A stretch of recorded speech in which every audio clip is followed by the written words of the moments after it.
lighting's very blown out, but I guess that's what happens when you shoot this during the day, but I don't feel like trying to drive around finding a better spot. Hello, Internet, and welcome to day 5 of my year-end vlogs. It's actually surprising that I made it to day 5. I've usually have had to give up in years past due to reasons. And so, yeah, this is the weird little video series where I set up my camera and talk about a random topic each day until the new year. And I'm recording in a parking lot as I just finished up a training session at my MMA gym. We have a fighter getting ready for a fight in February, and so me and one other person had come to help him out. And naturally, that got me to reflect a little bit on my training over this past year, especially the multiple instances in which I've gotten my butt kicked. Let me explain. Back in February of this year, I competed in my very first grappling tournament. This was in Brazilian Jiu-Jitsu, both gi and no gi. In my gi division, I got a 1-round bye, so it was the gold medal match, and I was quite decisively beaten pretty badly. I got swept, I fell into his guard, he beat me with a triangle choke. And then my no-gi rounds, I had both, I had like the preliminary match in my division, and then the bronze medal match, and both times, I got my butt kicked. Pretty decisively.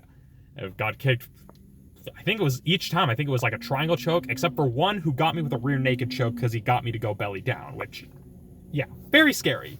So yeah, 0 for 3 on my grappling, and then I also did, for the very first time this year, this past summer, weapons tournaments at Combat Con. I still have my Combat Con hoodie right here, and that went about as well as you would expect. In the quick draw tournament, I did not even place because I had no idea what I was doing. And in the Tournament of the Silk Roads, which featured a division of weapon sparring for non-European martial arts, I was in the first match, I was competing using the Chinese Jian, and my opponent was using the Dao, the broadsword, and I got my butt kicked pretty decisively. Some of you have probably seen the social media video that shows that moment. It was a pretty decisive defeat.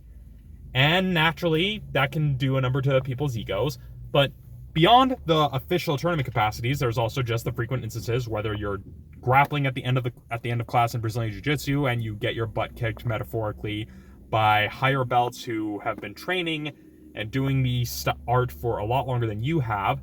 And then there's also the sparring matches where naturally you're going to encounter people who've been training for like 10 plus years who are basically able to completely rock you. I mean, with some of the rounds, I was wearing like a bubble helmet, and it's a scary feeling where someone lands a punch and that bubble helmet shifts.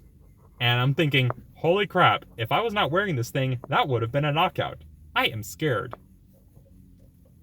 And so I've been reflecting upon this because there are a lot of people out there, when they get into martial arts, they're often seeking that immediate validation, that feeling of invincibility that makes them feel secure. Granted, it's normal for people to want to feel some sense of security when you're seeking martial arts, because 9 times out of 10, most people get into martial arts out of fear. They want to learn how to protect themselves. They want to learn how to defend themselves against an assailant.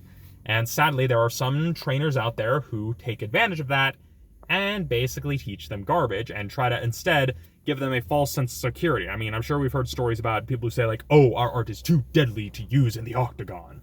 Or it's like, oh, we use like super secret techniques that are going to totally kill your person right away, which is why we don't practice them against a resisting opponent. We've all heard various things, and that's not even getting into the straight up martial arts cults that exist. And I say this as someone who lost 3 years of his life to one. And it's definitely one of those things where people sometimes get into the martial arts because they want that validation. They don't actually want to embrace the discomfort of defeat. The way I see it, when you're sparring, when you're rolling, when you're doing any sort of martial practice, training at the school is probably the best time to get your butt kicked, because then you have the opportunity to get up, evaluate what you did wrong, and get back in and try again. Plus, it also helps you to learn how to regulate your emotions in battle. Because, as I said in a few previous videos, an angry fighter, or a scared fighter, or a panicky fighter is a sloppy fighter. You're more likely to flail about, you're more likely to make mistakes, which then in turn creates openings. And although there are some people who may be able to like flail about and defend themselves miraculously, it's not going to be like it is in the movies where it's like, oh, you unlock some weird chakra thing that suddenly makes you a badass fighter. More than likely, if you're in a situation where you're flailing about and panicking, at most, you're probably going to get some sort of a lucky shot on someone's vital point, like the eye, maybe the throat, maybe the groin, and maybe that gives you enough time to get away. But now we're kind of getting into the weeds a little bit. So when it looks at the title of this video, about me getting my butt kicked, it's an important part of the training that I don't think a lot of people really discuss as openly as I feel they should. Because, for example, the fighter that we're getting ready for his fight in February, he is a much better striker and a much better grappler than I am. And I can either chicken out and not step into the ring with him and be like, oh no, I know he's going to defeat me. Or I can just swallow that fear, step in and be like, okay, well, I know I'm going to get hit. Let's see if I can minimize how much I get hit.